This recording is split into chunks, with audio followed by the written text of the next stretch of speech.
life or death. Life or death. Knowing the difference can determine life or death. Knowing the difference between traffic lights could determine your life or death. Knowing the difference between traffic signs could determine your life or death. Signals at a railroad crossing could determine your life or death if you do not heed or take heed to the sign and the flashing. Some tracks only have one track, some tracks have two tracks. I don't know if you ever been in a situation where there were two tracks and you thought the train was over because the first train went by and here come another train. So your life could be determined if you do not follow the instruction of a sign. Knowing the difference could determine your life or death. And in this text, knowing the difference, we're going to talk about the straight gate and the broad way. We're going to talk about the false prophets, and we're going to talk about the good tree and the corrupt tree, the good fruit and the evil fruit. Hopefully we'll be out of here in a few minutes, but we're going to just give you some information what Jesus left on record. The straight gate versus the broad way. Jesus starts off by saying, enter. It's a command. He wants you to enter in at the straight gate or the narrow gate. In other words, few are going to find this particular gate. As I told you earlier, if you got the Grand Rapids Times magazine this week, it talks about on the first page and then on the other page, 16 I believe, it talks about the people that are leaving the churches now. And it talks about the African American church is still remaining stable, but a lot of people are turning to atheism and becoming agnostics and just departing from the faith. And it talks about how that the black church, as I stated, is remaining stable. So it tells us that we need to do a little more evangelist work. And it says that black folk tend to really have a faith in God. I'm not saying white folks or Hispanics, they love the Lord, many of them, but the black church, according to this survey, is remaining stable. Many people are choosing not to take the straight gate. They are choosing to take the broad way. And many there will be going therein. But he said, enter in at the straight gate, for wide is the gate and broad is the way that leadeth to destruction, and many there be which go therein at.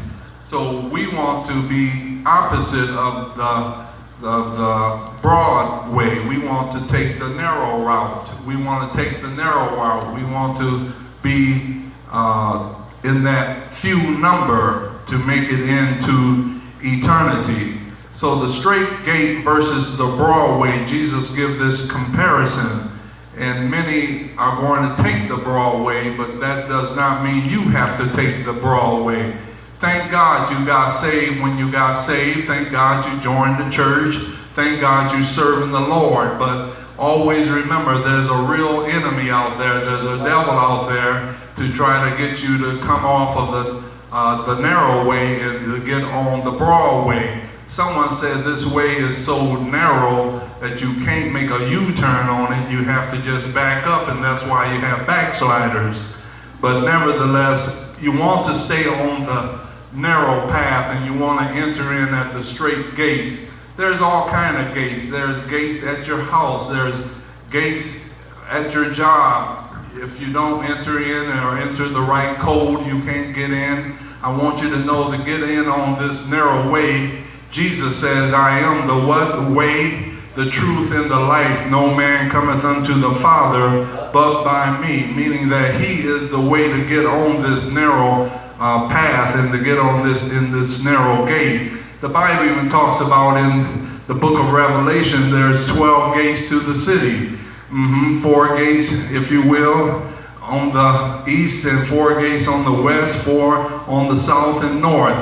And no unclean thing is going to get into heaven. So if you're planning to go to heaven, you better start practicing down here by living clean and living holy and living a godly life if you plan to make it in one of those 12 gates of the city of Jerusalem. I plan to make heaven my home. I don't know about you, but I want to go to heaven. I want to be in that number that they're talking about in the survey, that the black church is still remaining stable. But as long as I have children that are not saved, it tells us we got some evangelist work to do. As long as some of your children and grandchildren and brothers and sisters are not saved, you got some evangelizing to do. You got some witnessing to do, even in your neighborhood, on your job, in the community.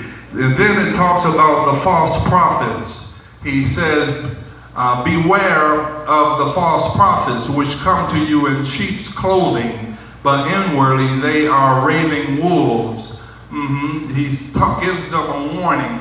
I don't know about you, when you go up to a certain gate, they have a sign saying, beware of the dog. And one person, even when I used to read meters for consumer energy, he had on his sign saying, never mind the dog, beware of the owner. And he had a gun on the sign showing that he's a owner of a gun. But nevertheless, Jesus gives us a warning here. He says, beware of false prophets.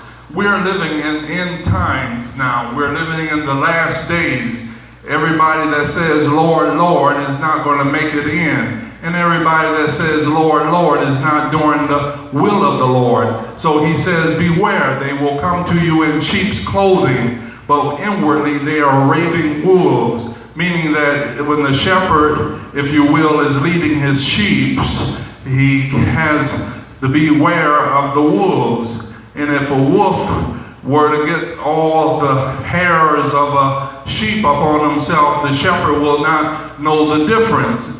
But thank God, as my grandmother used to say, the shepherd had what was called sheepdogs. And sheepdogs, when they see the wolf or get the scent of a wolf, they will start barking. And thank God in the church we have the gifts of the Spirit. Mother Guyton was one that barked when there was a false prophet that entered into the church in the yesteryears. And she would prophesy and she would expose and show that a person is not living up to what God has accepting. And I was told my grandfather would set the person down, say, we're going to take you an offering, but the Lord has rejected you. So you do not despise prophecies. The Bible says don't despise them, because these are gifts to the church.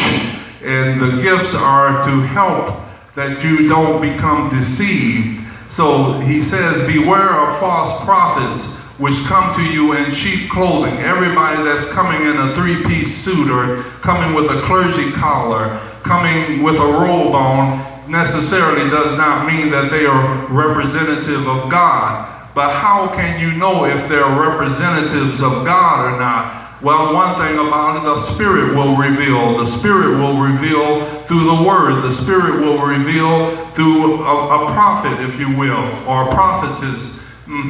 And it says they come to you in these sheep's clothing, but inwardly they are raving wolves, meaning they want to destroy the flock. They want to make havoc of the flock. They want to cause it to be dispersed. They want to split it up. But nevertheless, God in his infinite wisdom and God in his mighty power can keep a flock together. We have been somewhat split it up in this church for maybe about 3 or 4 times.